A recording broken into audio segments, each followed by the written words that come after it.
G'day guys, thanks for watching. I'm Matt and this is Matt's Vietnam Live.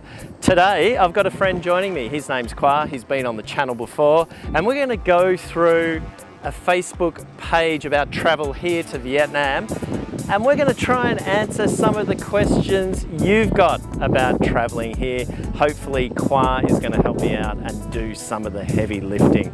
Okay, let's see if he's up for the challenge. Hey mate, thanks for joining me again. Yeah, absolutely. Yeah, good to see you. After our last video a couple of weeks ago, if you haven't seen that yet, check it out. Hey, I've got an idea. I'm going to look through a Facebook group that I've come across. Okay. It's a travel group, and they've got lots of questions about traveling to Vietnam. And see if we can answer it. I think we can answer it. Yeah. I needed an extra brain today to answer these questions, so that's why you're here. So let's have a flick through. We'll start off with an easy one. Here's one here. Do you guys exchange money in Australia or in the US or wherever it might be before going to Vietnam, or is it better to do it once here?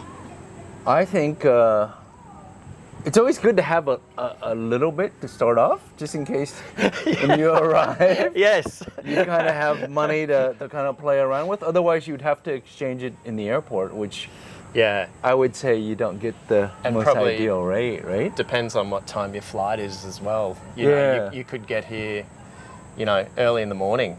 I think there's some early morning flights, so that would be good to have a little bit of cash.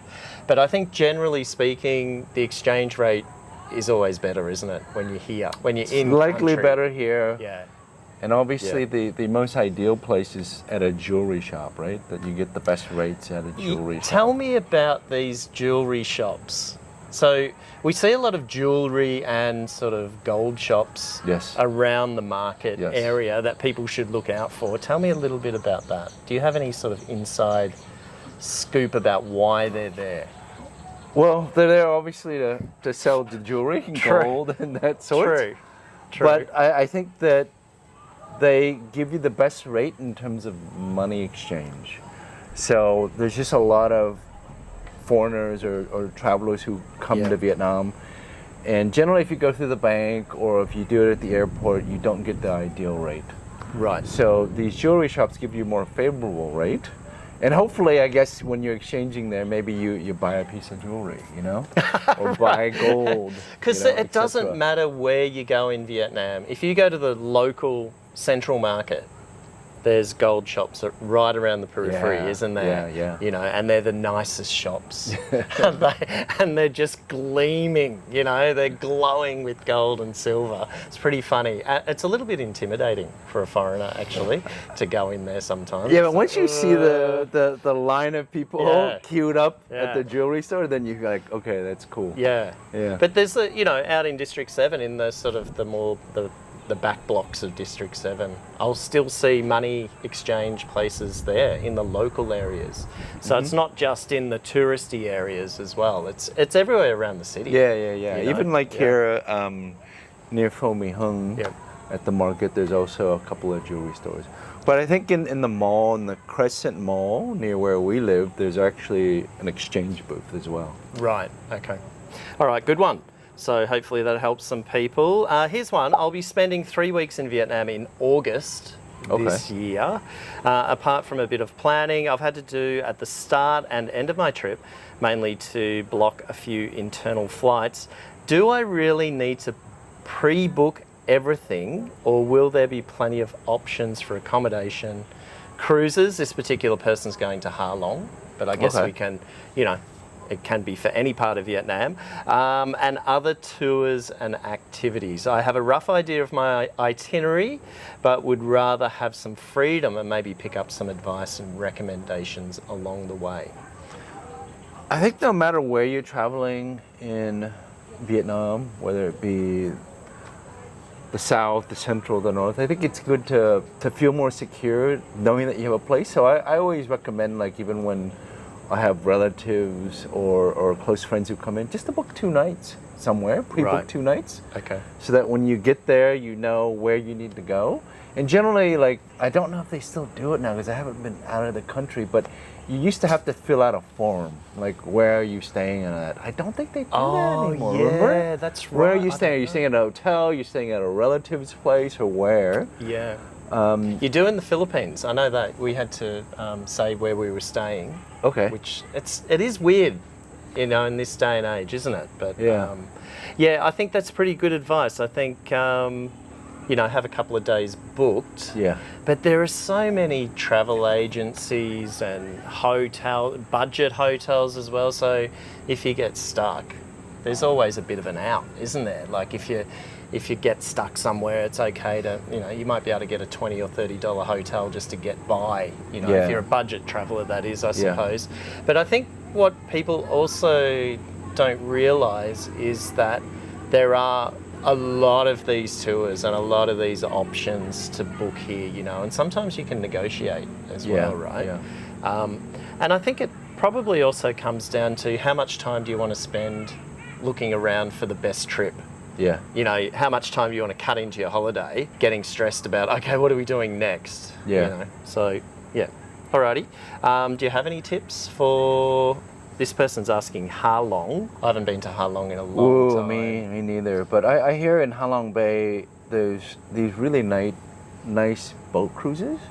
Like you can literally stay on the boat. Yeah. And so that way you kind of get the tour of the whole bay. Yep. You eat on the boat and you stay on the boat. Yep.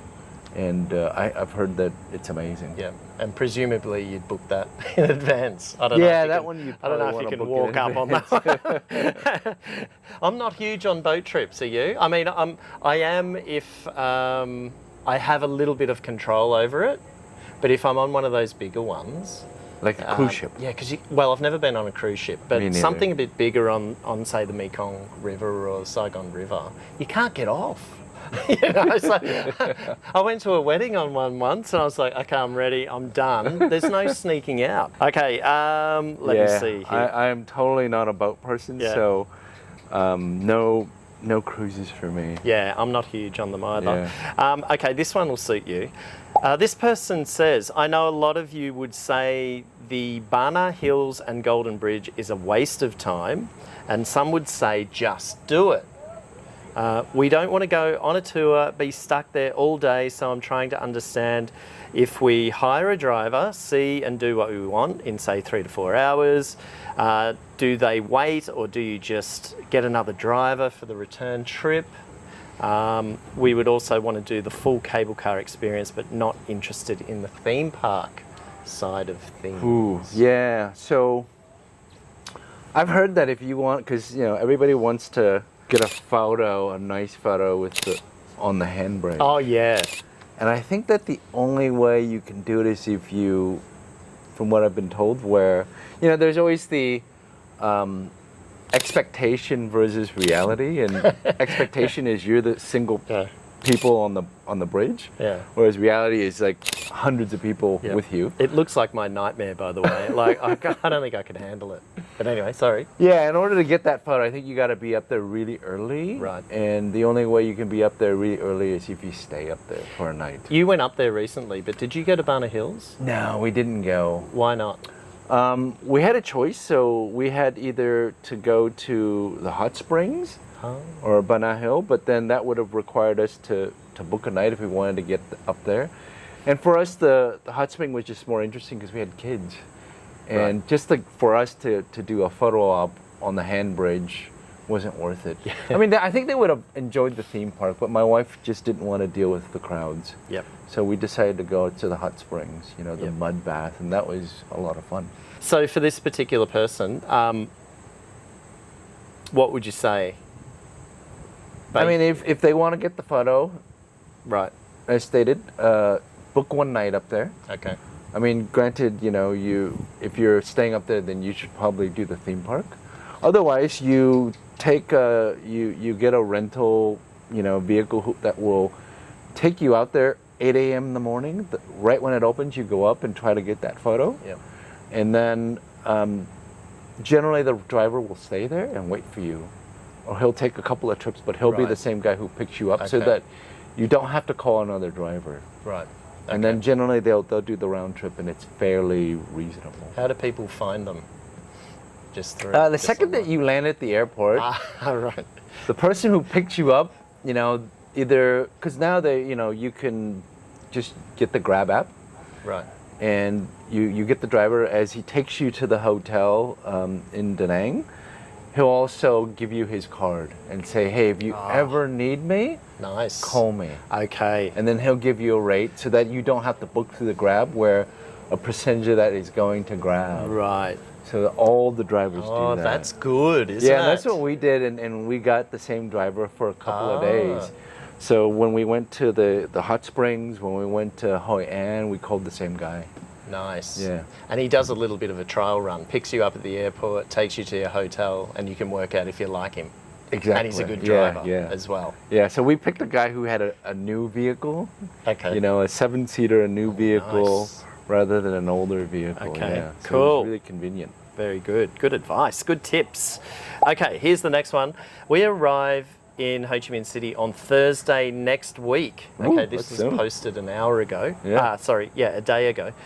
Next week at 4 p.m. and we keep going between using express immigration to get through quicker at the airport when we arrive.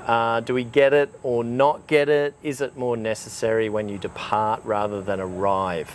If we do use it, how does the person assist you? As in, how do they get through immigration to help you? I'm not sure if we can answer this question. What are people's thoughts? Wary of getting scammed. 2 adults, 1 10-year-old and 1 12-year-old. So got a couple of kids, young family there. But they're not young enough to go into the, priority lane. If you had younger kids, Right. like 3 or 4, Toddlers then, and babies and stuff like yeah, that. gets you in the Oh. kind of priority lane, so that gets you quicker. Or sometimes with an elderly, Right. so a senior citizen, Okay. you can generally go along with them and get through quicker. So have you ever used the express immigration? I haven't. I would say it really depends on the time that they arrive. Right. If they're coming at around 10 a.m. when all the international flights come in, or maybe late in the afternoon when all the international flights come in, Yep. it might be worth it to. Yeah. Yeah, do that. whenever I come back into the country, I always feel like, the express immigration probably wouldn't be worth it for us. Yeah. Because also you got to remember your bags, obviously. So your bags take a while to get onto the conveyor belt, Yeah. and then sometimes you have to wait anyway. Yeah. So yeah, not too sure. Yeah. Here's another thing, because when I recently, they're coming internationally, so they will have to go through the international Yeah. airport. But the local airport, the new Terminal 3, where the Vietnam airline lands for the local flights, is amazing. It's quick. Right. So if you're going into the older airport, it takes a little bit of time, but the new airport was really swift. and nice. But I don't think it accommodates international flights, though. So Yeah, not yet. Yeah. I don't think. Or if it will, I'm not even sure. no, I think that was for Yeah. local flights. Yeah. Okay, yeah, so But yeah, coming into internationally, peak time, I think it might be worth it, Otherwise, sometimes it could be up to an hour. they say 4 p.m. So, that's kind of peak. yeah, and it's also going to be peak traffic as well. Yeah. As well, by Is the it- time they it's get a out. weekday? Or? Yeah, weekday on a Thursday next week. Highly likely that it'll be raining. And there'll be a downpour just as you arrive. The work crowd, the peak hour traffic will be really building by then. So maybe they might not be in a hurry to get to Yeah, the so hotel. maybe there's no need. Because it will take an hour to get through, that, Yep. immigration and customs. Yep. So by the time they get out, it will be 6 o'clock, which will be peak traffic. Yep. So just take your time. Yeah, yeah. Might depend also on, the kid. We're assuming the kids don't have any sort of special needs either. So there might be people who are watching this who have kids with special needs. It would definitely be a consideration, wouldn't it? to get them through quicker. But presumably they know what they're doing anyway. So consider the traffic once you get out of the airport, and also where your hotel is. So you might not be, as Khoa said, you might not be even saving any time anyway. Okay, here we go. Let's have a look at the next one here. Oh, here's another one with kids. Okay. Hi everyone. Busy planning our trip to Vietnam for next April. Okay, organised this guy. And one place we're visiting is Hanoi. We're travelling with our 2 kids, 18 and 16-year-olds, trying to decide between visiting Ninh Binh and Ha Long Bay. I was originally thinking Ninh Binh as it is closer, but then my son has seen pics of Ha Long Bay on Instagram and likes it. I'd love to visit too, but was thinking of coming back another time with just my husband and do an overnight trip. I think the kids might get bored on an overnight trip. If you'd been with your teens, which would you choose and why? I think it means if you were going with kids, which would you choose and why? Is April a good time to visit these places, or is it warm enough to swim in Ha Long Bay? It's always warm in Vietnam. I think by April it's not up north though, right? Yeah, by April I think they should be okay with regards to the weather and the temperature. Yeah. It'll be moving into spring and summer, won't it? Yeah, April. yeah. So I think they should visit both. That would be my advice. Yeah. They're both incredible locations. Yep. I think they're both in the same direction, I believe, if I remember correctly. I think Ninh Binh just south of Hanoi, isn't it? And then Ha Long, I think, is a little bit east, I think. So they'd have to go back to Hanoi and then, go to Ha Long. I would do both. I don't think, might as well. You never know, you might not be back. Yeah, they're both incredible places. Yeah. Worth seeing. Yeah. And it'll be warm enough, as we said. April is warming up, so it'll be moving into summer, kind of. So, it should be fine for that. Okay. But if you were to pick one, which would you pick? I've seen the photos I haven't been to Ha Long Bay in a long, long time, and Ninh Binh actually. I haven't been up north for a long, long time, but I think I can remember enjoying Ninh Binh more. And I've also seen the photos of Ha Long, and it gets very touristy.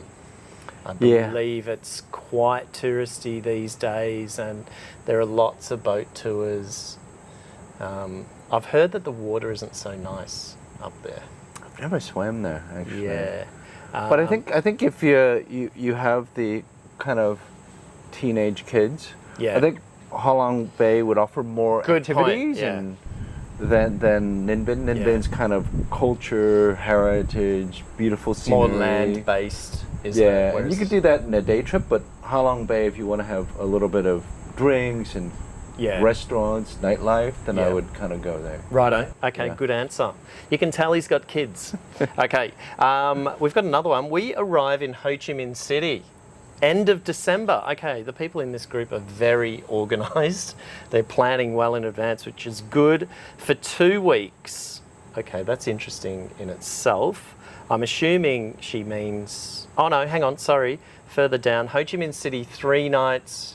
Hoi An 3 nights, Hanoi 3 nights, Phu Quoc 4 nights. Wow.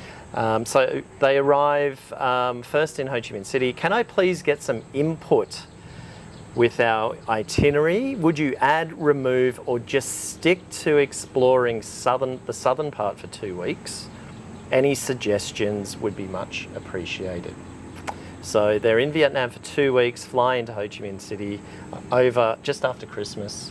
Here for 3 nights is the plan, up to Hoi An for 3 nights, then up to Hanoi for 3 nights, then back down to Phu Quoc for 4 nights. So sort of covering the length of the country. What are your thoughts on that?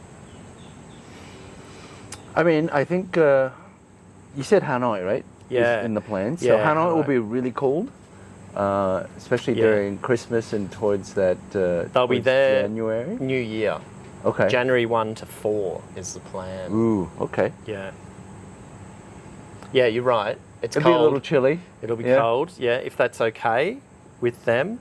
My immediate thought is that they might be trying to cram too much in, because it looks like there's going to be a lot of flying. Yeah. So they fly into Ho Chi Minh City 3 nights, then up to Hoi An for 3 nights. So you've got to fly up to there, up to Da Nang, and then you've got to get a cab or whatever to Hoi An. But are they connecting them? Like, are they going into Hanoi and then into Da Nang, Hoi An, and then coming back down, kind of thing? Or are they going all the way back and then popping Yeah, well, back what out? looks like is happening is that they go into Ho Chi Minh City, then up to Hoi An, then up to Hanoi, then all the way to Phu Quoc.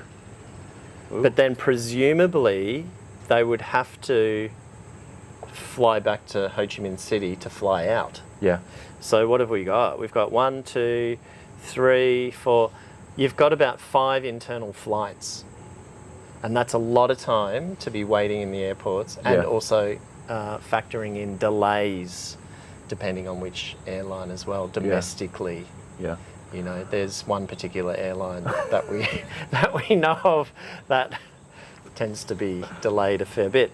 Yeah, hit me up in the comments if you want to know which one. But yeah, my initial thoughts is that for 2 weeks they're going to do 5 internal flights. Yeah, lots pretty of flying. much. But I think to get a good idea of what Vietnam is like, I think it's cool. You know, I think it'd be nice to see all those places because they're all so different. Yeah. Oh, for sure. Yeah. For sure. In Hanoi, you know, in the winter. The only thing is, I'm wondering what the weather's gonna be like in Hoi An in the central. Cause that's a good point. The last time I was there, close to Tet, I mean, we had this rainstorm. Right. So. And cold. It's right. Yeah, but if they go in Hanoi, it's fine. But it's, you know. It's very moody up in Hanoi. Very misty and. But I think that's why romantic, isn't it? Yeah, that's quite nice. So it might come down to also, your weather preferences. So they mention here, you know, should we just explore the south? So actually the south is, at that time of year, that's the best weather for the south. Beautiful. Ho Chi Minh City's beautiful at that time of year. You actually don't sweat. It's like a really nice change. So yeah, personally, I would probably do the bottom half, the southern half. Okay. But according to you, you would probably go with this one. Yeah, if it's your first time here, and if you want to get an idea of the whole country, I would do everything. You know. Yeah. Okay. Good one. And if you're in Ho Chi Minh City, meet up with Matt. Matt's Vietnam Life, because he knows everything about Ho Chi Minh City. Yeah. All right, time for a drink.